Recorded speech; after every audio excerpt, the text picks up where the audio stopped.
नमस्कार दोस्तों, Swami Vivekananda competition centre Jhunjhunu की ऑनलाइन प्लेटफॉर्म में आपका हार्दिक स्वागत है। दोस्तों, मैं doctor Mahesh Kuleri current GK की क्लास लेकर हाजिर हूँ।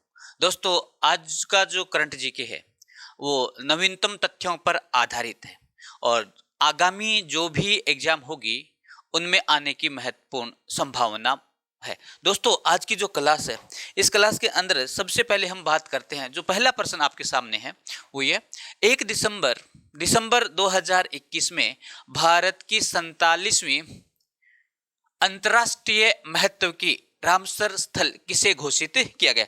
यानी कहने का अर्थ यह है दोस्तों कि जाते जाते दिसंबर 2021 में देश का एक नवीनतम जो स्थान है वो रामसर साइट में क्या किया गया है, शामिल किया। दोस्तों, सबसे पहले हम बात करते हैं कि इनमें से कौन सा है, फिर हम महत्वपूर्ण जो तथ्य है उन पर विस्तार से चर्चा करेंगे। तो सबसे पहले जो आ रही है वो हैदरपुर, और हैदरपुर कहाँ पे है?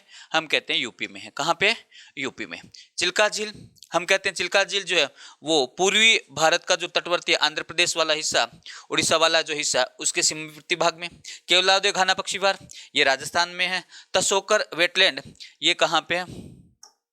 ये लद्दाख में है। कहाँ पे? लद्दाख में। और ये कहाँ पे है? ये राजस्थान में है।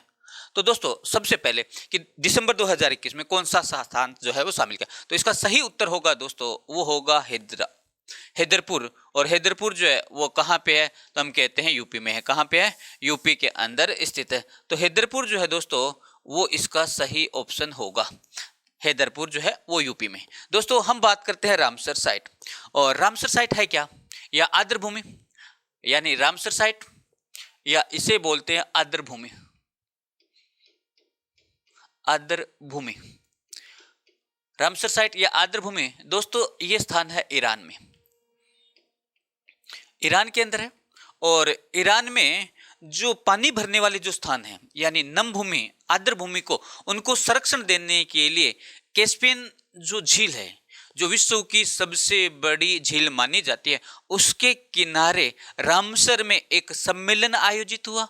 और रामसर जो स्थान है यहाँ पे सम्मेलन आयोजित हुआ, और उस सम्मेलन में ये एक बात रखी गई कि हम विश्व के प्रमुख आर्द्र भूमियों को क्या करेंगे? संरक्षित करेंगे, संरक्षण प्रदान करेंगे। और इस कारण से 2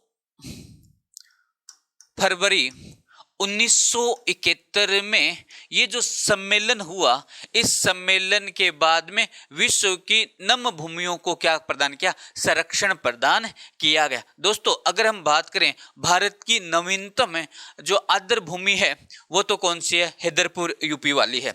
दूसरी हम बात करते हैं कि भारत जो है उसने इस आर्द्र भूमि या रामसर स्थल पर जो साइन है वो कब किया? तो भारत जो है उसने 1982 में, कब किया? भारत जो है उसने 1982 में इस पर क्या किए थे? हस्ताक्षर किए थे। दोस्तों, अब हम बात करते हैं कि चिल्का झील, और चिल्का झील जो है वो भारत की प्रथम आर्द्र भूमि मानी जाती है। दोस्तों, चिल्का जो झील है वो भारत की पहली जो है वो आर्द्र भूमि, या हम बात कहते हैं नम भूमि जो है वो मानी जाती है। और भारत की ये जो नम भूमि है इसको 1981 में क्या दिया? स्थान दिया गया। मैं कहता हूँ 1/10/1981, 1/10/1981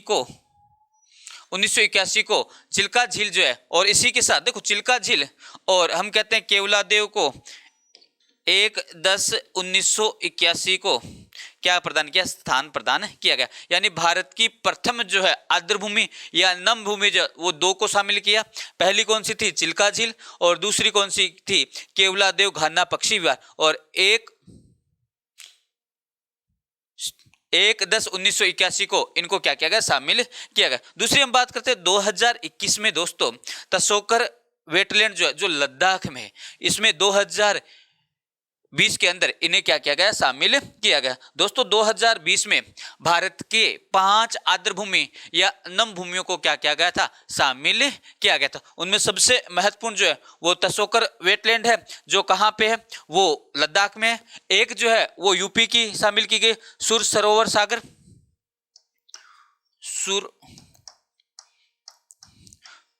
सागर यूपी की थी।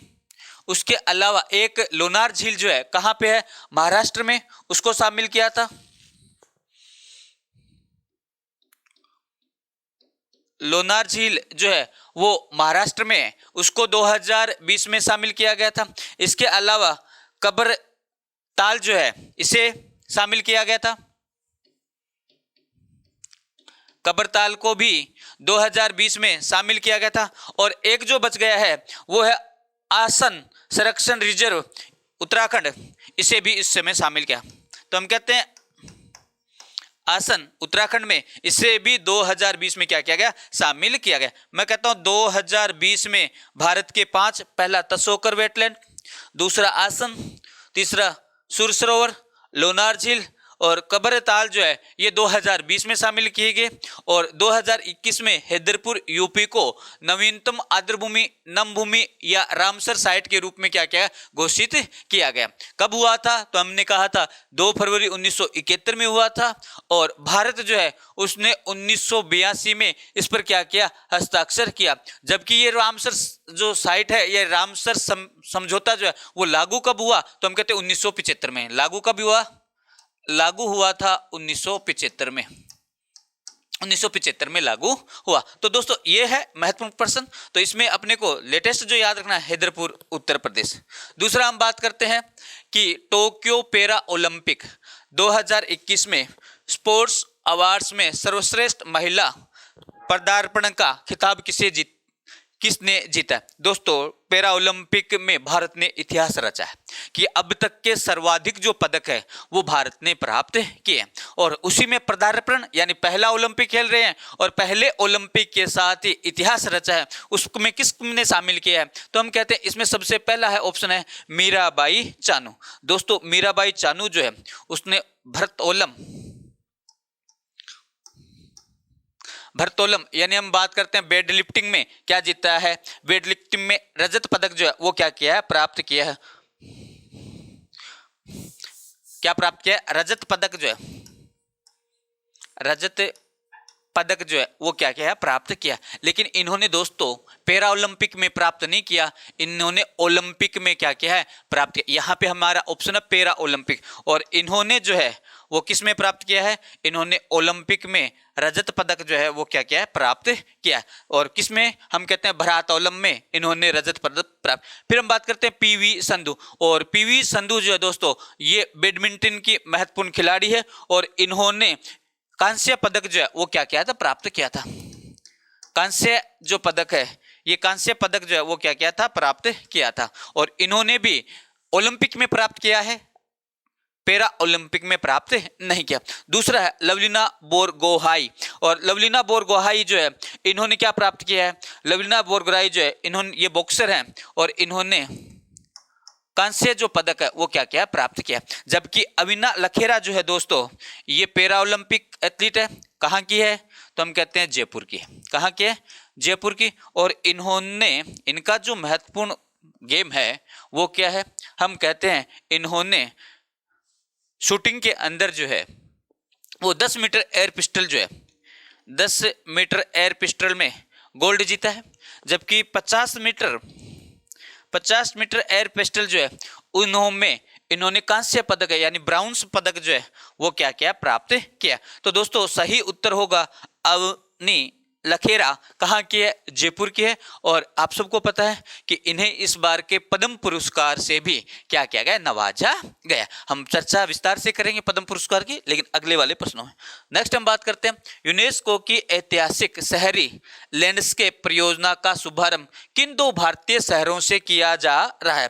तो दोस्तों अगर हम बात करें कि इस बारे में भारत की एक महत्वपूर्ण जो शहर है वो उनमें किसको शामिल किया गया, तो अगर आप बात करें कि यूनेस्को है, इसकी यूनेस्को की स्थापना कब हुई, यूनेस्को की स्थापना कब हुई? तो दोस्तों यूनेस्को की स्थापना की जैसे हम बात करते हैं, इसकी स्थापना 16/11/1945 में की गई। यानी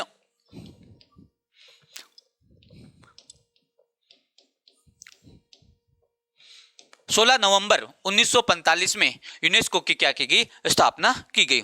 और यूनेस्को का जो मुख्यालय दोस्तों वो कहां पे है, हम कहते हैं पेरिस में। मुख्यालय जो है वो पेरिस में है। और इसका जो प्रमुख महानिदेशक है वो आंद्रे एजोले है। कौन है, आंद्रे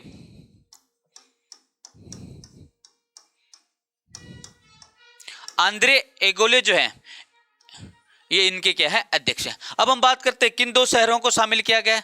तो दोस्तों पहला ग्वालियर है, दूसरा ओरछा है, और तीसरा ए और बी दोनों, और चौथा है पश्चिम बंगाल। दोस्तों अगर मैं बात करूं, सही ऑप्शन जो होगा वो कौन सा होगा, ए व बी दो, यानी ग्वालियर और ओरछा जो है इन दोनों को ऐतिहासिक जो है परियोजना, इसके शुभारंभ के रूप में दो भारतीय शहरों के रूप में क्या किया गया, चुना गया। जबकि आप सबको पता है दोस्तों कि पश्चिम बंगाल की जो दुर्गा पूजा है, पश्चिम बंगाल की जो दुर्गा पूजा है ये अमूर्त श्रेणी में यूनेस्को की विश्व धरोहर सूची में क्या किया गया है, शामिल किया गया है। तो दोस्तों ग्वालियर और ओरछा जो है ये दोनों ही जो क्षेत्र है ये कहाँ पे, हम कहते हैं भारत के मध्य प्रदेश में है। कहाँ पे, मध्य प्रदेश में अवस्थित। तो दोस्तों हमें याद क्या रखना है कि यूनेस्को की स्थापना 16 नवंबर 1945 को हुई थी। इसका मुख्यालय कहाँ पे है, पेरिस में है। इनके जो अध्यक्ष हैं वो आंद्रे एंजोले हैं, और भारत के दो शहर ग्वालियर और ओरछा को क्या किया गया है, मध्य प्रदेश को इनको शामिल किया गया।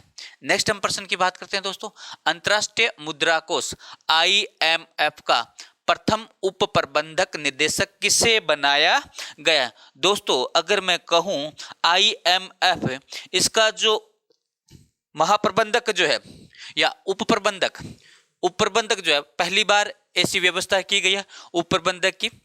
IMF जो है इसका प्रमुख जो कार्यालय है वो कहाँ पे है, तो आप सबको पता है संयुक्त राज्य अमेरिका। कहाँ पे, संयुक्त राज्य अमेरिका। और संयुक्त राज्य अमेरिका में भी कहाँ पे, जहाँ पे संयुक्त राज्य अमेरिका की राजधानी है, और हम कहते हैं वाशिंगटन DC। कहाँ पे है, वाशिंगटन DC जो है वहां पे स्थित है। दोस्तों अगर हम बात करें इसके IMF के जो सदस्य हैं, वर्तमान में कितने सदस्य हैं, तो 89 जो है वो सदस्य हैं। मुख्यालय कहाँ पे है, वाशिंगटन DC। अब हम बात करते हैं कि कौन है। पहला ऑप्शन है गीता गोपीनाथ, दूसरा है केमिल गट, तीसरा ड्रामनिक स्ट्रॉस, और चौथा है नागोजी ओकोजी।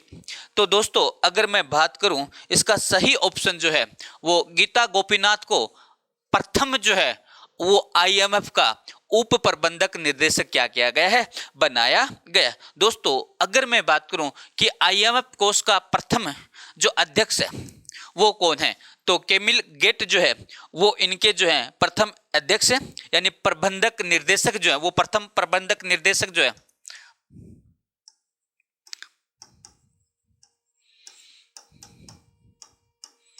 प्रबंधक निदेशक जो है, जो कहां से है, बेल्जियम से।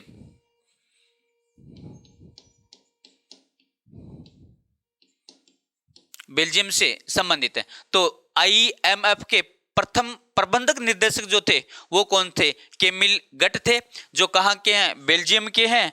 और अगर हम बात करें नागोजी ओकोजी, तो WTO की प्रथम महिला, WTO की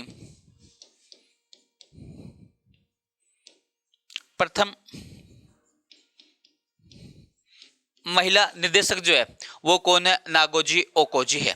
दोस्तों बहुत ही महत्वपूर्ण है कि विश्व व्यापार संगठन जो है उनकी प्रथम महिला है जो अध्यक्ष है वो कौन से है, महानिदेशक, प्रथम महिला निदेशक जो है वो कौन सी है, नागोजी ओकोजी को माना जाता। तो सही ऑप्शन है गीता गोपीनाथ है, जो पहली उप प्रबंधक निर्देशक जो है वो किसकी बनाई गई है, IMF जो है इसका बनाया गया। नेक्स्ट जो प्रश्न है दोस्तों वह भारत के किस शहर को ईज ऑफ लिविंग इंडेक्स 2020 में किस शीर्ष स्थान पर रखा गया। यानी कहने का अर्थ ये है कि 2020 में भारत के टॉप जो है वो कौन सा शहर है जो लिविंग इंडेक्स यानी रहने के लिए सर्वोत्तम या सर्वोच्च माना गया। तो दोस्तों इसकी दो कैटेगरी है, एक तो हम कहते हैं 10 लाख तक, और एक कहते हैं 10 लाख से अधिक, यानी मेट्रोपोलिक जो सिटी है वो, और एक मेट्रोपोलिस से नीचे वाली सिटी। तो पहला ऑप्शन है शिमला। तो शिमला की जैसे ही हम बात करते हैं दोस्तों, तो शिमला जो है वो भारत का महत्वपूर्ण जो है वो क्या माना जाता है, 10 लाख से कम आबादी वाला जो नगर है, जो शहर है, वो किसे माना गया है, शिमला को माना। यानी 10 लाख से कम आबादी का सर्वोत्तम रहने वाला जो शहर है वो कौन सा है, शिमला। और अगर कहूं 10 लाख से अधिक की बात करेंगे तो वो कौन सा होगा, बेंगलुरु होगा।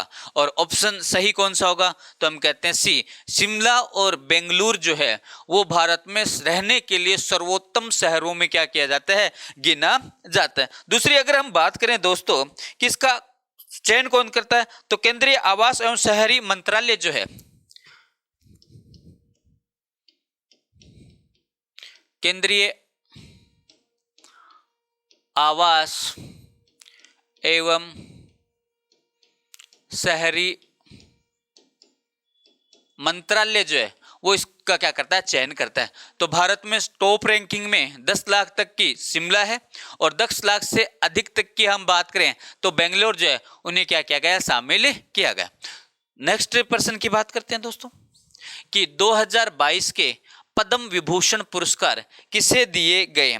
तो 2022, और आप सबको पता है दोस्तों कि भारत का सर्वोच्च जो पुरस्कार है वो कौन सा है, भारत का सर्वोच्च पुरस्कार अगर हम बात करें तो वो भारत रत्न है। और इस बार जो है वो भारत रत्न जो अवार्ड है वो नहीं दिया, यानी इस बार 2022 में किसी भी व्यक्ति को भारत रत्न जो है वो पुरस्कार नहीं दिया गया। अब हम बात करते हैं दोस्तों कि भारत रत्न के बाद में सर्वोच्च पुरस्कार कौन कौन से होते हैं, और अभी कंपटीशन एग्जामों में ये प्रश्न पूछा था। सर्वोच्च पुरस्कार की बात करें तो भारत रत्न, अगर सैन्य दृष्टि की बात करें तो वहां पे आता है परमवीर चक्र। अब हम कहते हैं कि सर्वोच्च पुरस्कार जो है दोस्तों 3 जो है वो पुरस्कार है। पहला जो पुरस्कार है वो पद्म विभूषण है, सबसे बड़ा जो है वो कौन सा है, पद्म विभूषण। उसके बाद में पद्म भूषण है, और पद्म भूषण के बाद में पद्म श्री जो है, ये इनका क्या है क्रम, यानी पहले है भारत रत्न, भारत रत्न के बाद में पद्म विभूषण, पद्म विभूषण के बाद में पद्म भूषण, पद्म भूषण के बाद में पद्म श्री। 2022 में जो ये पुरस्कार है वो किसे प्रदान किया गया है, तो एक हम बात करते हैं दोस्तों, पहला ऑप्शन जो है वो है विपिन रावत। और आपको पता है कि विपिन रावत जो है वो भारत के प्रथम सीडीएस है, भारत के प्रथम सीडीएस जिनका हेलीकॉप्टर में दुर्घटना के कारण क्या हो गया, निधन हो गया। दूसरा है कल्याण सिंह, ये उत्तर प्रदेश के मुख्यमंत्री व राजस्थान के राज्यपाल, राजस्थान से रिटायर हुए थे राज्यपाल। फिर राधेश्याम खेमका, दोस्तों राधेश्याम खेमका का संबंध जो है वो उत्तर प्रदेश से, और उत्तर प्रदेश में इनके द्वारा धार्मिक जो पुस्तकें, और आप सबको पता गीता प्रेस, गीता प्रेस, और ये जो है वो गीता प्रेस से संबंधित है। दूसरा हम बात करते हैं प्रभा अत्रे, और प्रभा अत्रे जो है वो मुख्य रूप से महाराष्ट्र से है, और इनका जो संबंध है वो शास्त्रीय संगीत से, शास्त्रीय संगीत से, शास्त्रीय संगीत से। दोस्तों अगर बात करें उपरोक्त, उत्तर तो सही क्या होगा, उपरोक्त सभी होगा। लेकिन अगर इन पे हम बात करें कल्याण सिंह, तो कल्याण सिंह की बात की थी कि हमारे जो हैं वो राज्यपाल रहे थे और अभी इनका निधन हुआ है, और इसलिए इंपॉर्टेंट बात होती है कि कल्याण सिंह राजनीति के क्षेत्र में रहे और इसलिए इन्हें क्या दिया गया है, ये पुरस्कार दिया, यानी पद्म विभूषण पुरस्कार दिया। राधेश्याम खेमका ये लखनऊ या गोरखपुर जो है, गोरखपुर से एक पत्रिका निकलती है दोस्तों, और उस पत्रिका का नाम है कल्याण। क्या है, कल्याण। और कल्याण जो पत्रिका है इसका 38 सालों तक इन्होंने क्या किया है, प्रकाशन किया है। उपरोक्त तीनों जो है दोस्तों ये जो है इन्हें मृत्यु प्रांत जो है वो पुरस्कार प्रदान किया गया। और गीता प्रेस जो है वो विश्व की सबसे बड़ी धार्मिक जो है वो प्रकाशन माना जाता है। विश्व का सबसे बड़ा धार्मिक पुस्तकों का जो प्रकाशन है वो गीता प्रेस को क्या किया जाता है, माना जाता है। अब प्रभा अत्रे जो है वो शास्त्रीय संगीत से संबंधित है, और ये जो है ये किराना घराने से क्या रखते हैं, संबंध रखते हैं। यानी शास्त्रीय संगीत में एक घराना है जिसका नाम है किराना घराना, इससे क्या रखते हैं, संबंध रखते हैं। तो ये बातें जो है वो हमें क्या करनी है, याद रखनी है। दूसरी अगर हम बात करें दोस्तों कि ये जो पद्म पुरस्कार है इनका प्रारंभ कब किया गया, यानी पद्म पुरस्कार जो है इनका प्रारंभ कब किया गया, यानी सबसे पहले जो है ये पद्म पुरस्कार जो है वो कब प्रारंभ हुआ, तो हम कहते हैं 1954 में हुआ था। कब हुआ था, 1954 में हुआ। और प्रकाशन के बाद में 1955 में इसे 3 श्रेणियों में क्या कर दिया गया, विभाजित कर दिया गया। यानी ये पद्म भूषण, भूषण, विभूषण और श्री का जो विमोचन है वो 1955 के बाद में किया गया। 1955 के बाद में इन्हें 3 कैटेगरियों में क्या कर दिया, विभाजित कर दिया। सर्वोच्च जो है वो भारत रत्न है, उसके बाद में पद्म भूषण, नहीं पद्म विभूषण, पद्म विभूषण के बाद में भूषण, और उसके बाद में पद्म श्री वाली जो बात है ये रखी गई। नेक्स्ट हम बात करते हैं कि राजस्थान की कौन सी हस्तियों को 2022 में पद्म भूषण पुरस्कार से नवाजा गया या प्राप्त हुए। तो 2022 में राजस्थान के कौन कौन से जो महत्वपूर्ण खिलाड़ी हैं या महत्वपूर्ण समाज सेवी हैं उन्हें जो है ये पुरस्कार दिया गया, और वो भी कौन सा दोस्तों, पद्म भूषण। यानी पद्म विभूषण के बाद में दूसरा सबसे बड़ा जो पुरस्कार होता है वो कौन सा होता है, पद्म भूषण होता है। तो पहला ऑप्शन है देवेंद्र झाझड़िया। दोस्तों देवेंद्र झाझड़िया क्या है, पैरा ओलंपिक।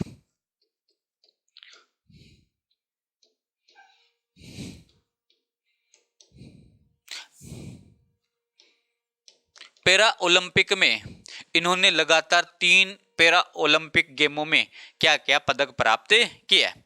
और कहाँ से, तो हम कहते हैं चूरू से। हम राजगढ़ जो है वो कहाँ से, चूरू से ये माने जाते हैं। और इस बार के जो टोक्यो पैरा ओलंपिक जो गेम हुए हैं इसमें उन्होंने क्या किया है, पुरस्कार प्राप्त किया। यानी इन्होंने जो है वो क्या प्राप्त किया है, इन्होंने रजत पदक जो है वो क्या किया है, प्राप्त किया है। यानी गोल्ड सिल्वर जो पदक है वो क्या किया है, प्राप्त किया है। दूसरा राजीव महर्षि, और ये आईएएस अधिकारी है, और राजस्थान के पहले, यानी इससे पहले जो है ये राजस्थान के मुख्य सचिव जो है ये भी रह चुके हैं। और सही जो है वो आपको याद रखना, ए और बी जो है वो दोनों को, यानी राजस्थान की 2 हस्तियों को 2022 में पद्म भूषण जो पुरस्कार है वो प्रदान किया गया है। पहला जो है वो देवेंद्र झाझड़िया जो एथलीट है, खेल से संबंधित है, जिन्होंने इस बार टोक्यो पैरा ओलंपिक्स जो गेम हुए हैं इन गेमों के अंदर इन्होंने जो है वो 64.35 मीटर 64.35 मीटर जो है वो भाला फेंका था, और पहले स्थान पर श्रीलंका के धावक रहे थे। तो दूसरा जो स्थान है वो देवेंद्र झाझड़िया ने क्या किया है, प्राप्त किया है। तो और तीसरा दोस्तों ये जो सुंदर पिचाई है, और इन्हें जो है ये सीईओ है, सीईओ, और कौन सी के हैं, तो हम कहते हैं गूगल के ये जो है वो क्या है, सीईओ है। और इन्हें जो है क्या दिया गया है, पद्म श्री जो है वो प्रदान किया गया, पद्म पुरस्कार जो है वो प्रदान। लेकिन राजस्थान की बात करेंगे तो हमें 2 ही है, देवेंद्र झाझड़िया और राजीव महर्षि। नेक्स्ट जो प्रश्न है दोस्तों वह निम्न में से किसे 2022 का पद्म श्री पुरस्कार से सम्मानित किया गया। तो दोस्तों हम बात करते हैं कि राजस्थान के, क्योंकि राजस्थान के कंपटीशन एग्जाम में राजस्थान के जो खिलाड़ी हैं या राजस्थान की जो हस्तियां हैं उनसे प्रश्न जो वो सर्वाधिक पूछे जाते हैं। या तो सीधा ही प्रश्न पूछ लेते हैं कि निम्नलिखित में से किसे जो है ये पुरस्कार प्रदान किया गया, या फिर वो किस संस्था से संबंधित है, किससे संबंधित है। तो अपने को याद रखना है अवनी लखेरा जो है ये खेल के क्षेत्र में, और पैरा ओलंपिक में इन्होंने बहुत बढ़िया प्रदर्शन किया था, और इसलिए इन्हें जो है ये पुरस्कार पद्म पुरस्कार प्रदान किया गया। दूसरा दोस्तों चंद्र प्रकाश द्विवेदी, और चंद्र प्रकाश द्विवेदी की हम बात करते हैं, ये भी राजस्थान से हैं, और राजस्थान में कहाँ से हैं, हम कहते हैं सिरोही से। कहाँ से है, सिरोही से। और ये जो है ये फिल्म भारतीय फिल्म जगत में इनका महत्वपूर्ण क्या माना जाता है, नाम माना जाता है। और ये डायरेक्टर है और इन्हें चाणक्य की उपाधि भी दी जाती है। क्या दी जाती है, चाणक्य की उपाधि भी दी जाती है। चाणक्य की जो उपाधि है वो भी प्रदान की जाती है। और तीसरे जो रामदयाल शर्मा, ये भरतपुर से हैं और इनकी विशेषता ये है, ये नौटंकी में महारत हासिल है। दोस्तों 3 खिलाड़ी हैं, या हम कहते हैं 3 है। पहली अवेना लखेरा है जो खेल से संबंधित है।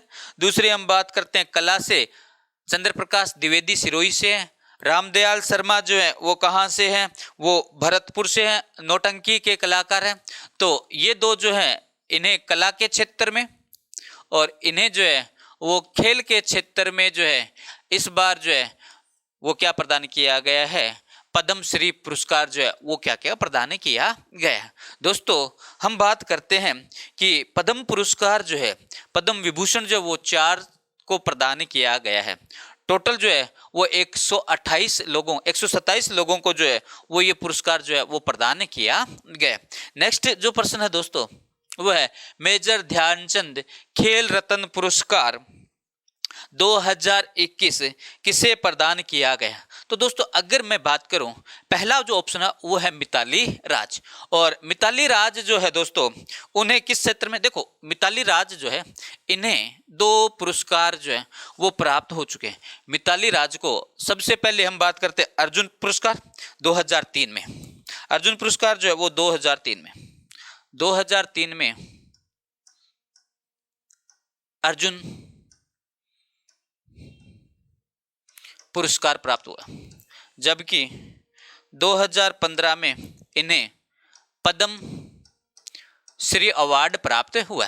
तो पहली बात हमें याद रखनी है कि मिताली राज भारतीय क्रिकेटर हैं और इन्हें जो है 2003 में अर्जुन पुरस्कार, 2015 में इन्हें जो है वो पद्म पुरस्कार क्या हुआ है, प्राप्त हुआ है। दूसरा जो है उसका नाम है मीराबाई चानू।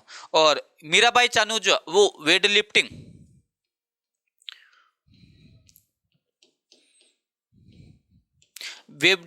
की जो है वो क्या मानी जाती है, खिलाड़ी मानी जाती है। और इन्होंने जो है वो आप सबको पता है कि वेट लिफ्टिंग में टोक्यो ओलंपिक जो हुए थे उसमें क्या प्राप्त किया था, रजत पुरस्कार प्राप्त किया था। और इसलिए इन्हें जो है वो 2017 में पद्म श्री जो पुरस्कार है वो क्या किया गया, प्रदान किया गया।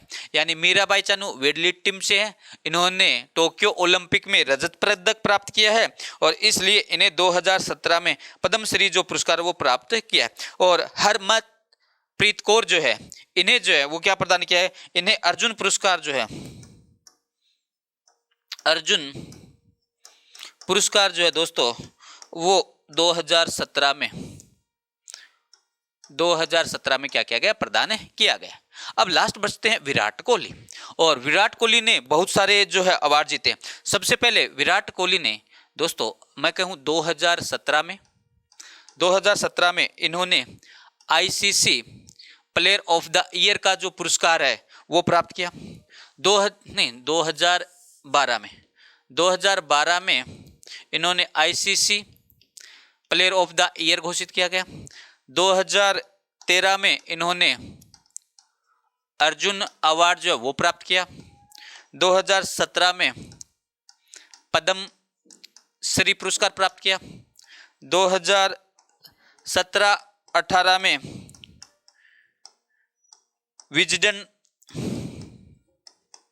Leading cricket of the year award प्राप्त किया। यानी ये जो विशेषताएं हैं ये किसकी हैं, ये हैं विराट कोहली की। अब हम बात करते हैं कि किसे दिया है भारत रत्न, तो सही उत्तर जो होगा वो कौन सा होगा, मिताली राज। यानी भारतीय क्रिकेटर मिताली राज को 2021 का जो है वो मेजर ध्यानचंद खेल रत्न जो पुरस्कार है ये प्रदान किया। तो दोस्तों 4 ऑप्शन जो हमारे पास थे। अब हम बात करते हैं मेजर ध्यानचंद जो खेल रत्न पुरस्कार है, इससे पहले एक नाम दिया जाता था राजीव गांधी खेल रत्न पुरस्कार। क्या कहा जाता था, राजीव गांधी खेल रत्न पुरस्कार, और 2021 में इसका जो नाम है वो क्या कर दिया गया, परिवर्तित कर दिया गया। दोस्तों सबसे पहले जो राजीव गांधी खेल रत्न पुरस्कार है ये किसे प्रदान किया गया, तो हम कहते हैं इसका जो प्रारंभ है ये 1991 और 1992 में हुआ था, और पहला राजीव गांधी खेल रत्न पुरस्कार था वो विश्वनाथ आनंद को क्या किया गया, प्रदान किया गया। और विश्वनाथ आनंद जो है दोस्तों वो आप सबको पता चेस के बादशाह हैं। ये भारत में इन्होंने अपना जो नाम है वो विश्व में भी अपना नाम जो है वो रोशन किया था। तो हम कहते हैं कि राजीव गांधी खेल रत्न पुरस्कार, जिसका वर्तमान नाम मेजर ध्यानचंद खेल रत्न पुरस्कार है, इसका प्रारंभ 1991-92 में हुआ। सबसे पहला जो पुरस्कार है वो किसे दिया गया, वो विश्वनाथ आनंद को चेस में दिया गया। और अगर हम बात करें 2021 में किसे दिया गया, क्रिकेटर की बात करें तो मिताली राज जो है, इस मिताली राज को जो है 2021 का मेजर ध्यानचंद खेल रत्न पुरस्कार प्रदान किया गया। तो नवीनतम नाम परिवर्तित किया इसलिए इम्पोर्टेंट है, और हमने जो बात की है वो सभी पे कर ले। नेक्स्ट ये है दोस्तों आज के प्रश्न। तो मैं मानता हूं कि आज जो है ये टोटल 9 प्रश्न जो है ये आपके लिए महत्वपूर्ण होंगे। आने वाली जितनी भी कंपटीशन एग्जाम होगी उनमें सबसे महत्वपूर्ण प्रश्नों में इन्हें क्या किया जाता है, शामिल किया जाता है। तो दोस्तों आज की क्लास में इतना ही। जय हिंद, जय भारत।